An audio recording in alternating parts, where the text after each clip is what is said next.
So today we're going to take a trip into the desert. How about you? Have you been to the desert? Even if you've not been to one, what does the desert call up in you? How do you think about the desert? Bleak, green, gray, maybe lifeless? I've had some personal experience with deserts. My first experience was the Desert House of Prayer in Tucson, Arizona, many years ago. Unbelievably beautiful once I got used to it. And in addition to making the retreat at the Desert House of Prayer, one of our sisters took myself and my companion to the Desert Museum. And that's where I saw the desert in bloom. If you've never seen the desert in bloom, go and you're in for a treat. Another experience of the desert that I've had was a wonderful pilgrimage to the Holy Land. And off in the distance, we saw the Bedouins, the persons who make their home in the desert. You may be able to see their houses or homes, the animals, the people.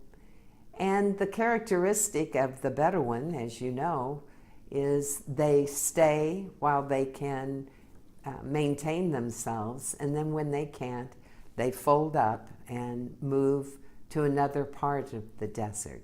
So again, if you're thinking the desert is lifeless, it isn't. It's the source of their life. Now, a revelation that I came up with, or that I experienced, I should say, about the desert, I thought of Jesus and how often the scriptures say Jesus got up early, almost always he got up early, went into the desert to pray.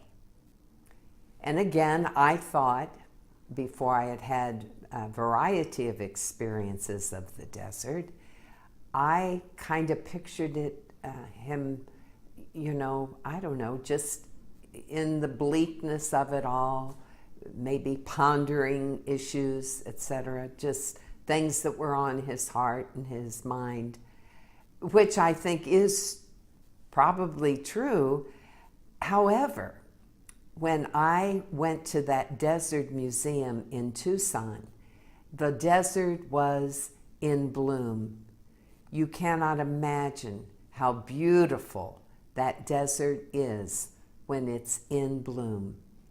And so we've got both and. We have the bleakness and the dryness and the potential when it's not in bloom. When it is in bloom, you have all kinds of variety of color and shape and form, even aromas. The desert just, as I would say, comes alive. And so when I think and read and hear that Jesus went into the desert, I see it as an opportunity for him to be renewed, kind of get his bearings.